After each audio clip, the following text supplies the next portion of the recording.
la restauration de l'escalier en fer à cheval est un chantier historique. Restaurateurs, sculpteurs, tailleurs de pierre, artisans spécialisés ont apporté leur savoir-faire pour que l'escalier retrouve toute sa splendeur. La structure en grès de l'escalier était menacée par des infiltrations d'eau et le développement de micro-organismes qui favorisaient l'altération de la pierre et donnaient à l'édifice une couleur noire. La phase 3 du programme a achevé cette spectaculaire rénovation en rendant aux 2 volets de marche leur éclat d'origine. Cette année, on travaille pour 6 mois pour nettoyer l'escalier, les marches et les voûtes en dessus les marches. Il y a différentes méthodes de nettoyage avec on travaille ici, spécifiquement 2. On travaille avec du vapeur et du microsablage. Avec le vapeur, on enlève toute la microbiologie. C'est vraiment la chaleur du vapeur qui nettoie et qui enlève le micro-organisme. Et avec le microsablage, on enlève des croûtes noires et des croûtes de calcite qui sont faites placées en dessous des voûtes.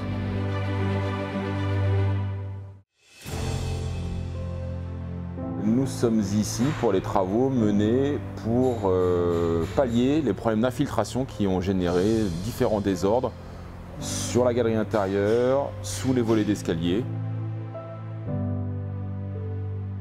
Aujourd'hui, vous voyez une forme de pente en béton qui a été mise en œuvre donc, par nos équipes pour pouvoir permettre la pose d'une étanchéité. Par la suite, l'étancheur va venir, il va déployer sa membrane d'étanchéité. Et nous reviendrons recouvrir cette membrane avec notre mortier de pose et la pose des marches. 90% des eaux pluviales vont s'écouler normalement en surface des marches et il y a une eau résiduelle qui va pénétrer, qui va migrer sur cette membrane et qui va venir s'écouler dans un caniveau qu'on va créer au bas des 2 volets. En parallèle des travaux qui ont été menés pour l'étanchéité de l'escalier et de la volée, on a profité de l'occasion pour travailler sur les balustrades de l'escalier qui ont été totalement rejointées au cours du XXe siècle au ciment. Le ciment a des gros inconvénients esthétiques et il génère des sulfates qui détériorent la pierre.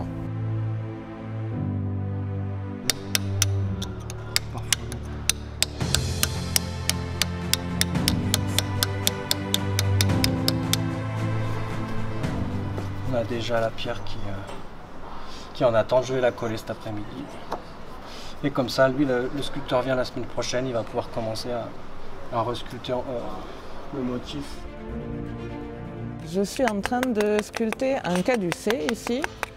Vous avez vu avec les tailleurs de pierre auparavant qu'ils nous posent donc un ensemble de pierres sur lesquelles ils tracent des réservations, c'est-à-dire qu'ils nous laissent voilà, cette épaisseur-là, où nous, on va venir après sculpter notre motif.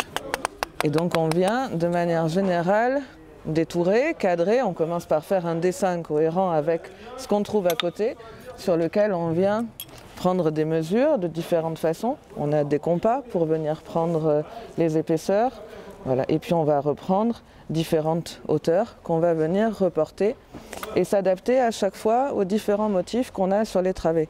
Notre travail, c'est d'essayer de retranscrire le message initial qui a été laissé et de le respecter voilà, du mieux possible.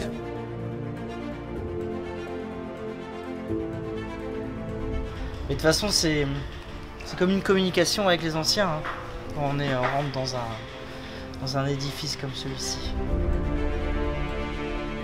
Tout ce qui est bouchon en pierre, taille de pierre, nous touchons à la fin. Donc vous voyez derrière moi, on est sur les derniers éléments de la main courante, qui sont des éléments très compliqués à poser puisqu'on est sur des galbes en 3 dimensions. Et on est sur un élément cintré en vue en plan et torse également. Donc on a vraiment un travail très complexe de relevé et de plan, une approche fine de toutes les dimensions. Donc c'est un travail très très complexe. Les marches ont été emmenées en atelier, tout le ciment a été purgé et l'ajout d'une membrane d'étanchéité voulue par le projet a nécessité de retailler la sous-face des marches anciennes. Pour la repose des marches, notre souci c'est la réversibilité de nos ouvrages. Nous travaillons avec un mortier de pose à base de chaux et de sable qui permet de démonter les ouvrages, contrairement à ce qui a pu être fait malheureusement sans l'intervention précédente, à savoir tout sceller au ciment. La solidarité et la mobilisation de nombreux mécènes a permis de rassembler 2 200 000 € grâce à la campagne d'appel aux dons #un geste historique. l'expertise et le travail exceptionnel des restaurateurs pendant 3 ans ont permis à l'escalier de retrouver tout son éclat. Venez redécouvrir l'escalier en fer à cheval, laissez-vous happer par sa poésie et à votre tour, entrez dans l'histoire en marchant dans les pas des rois, des reines et de l'empereur.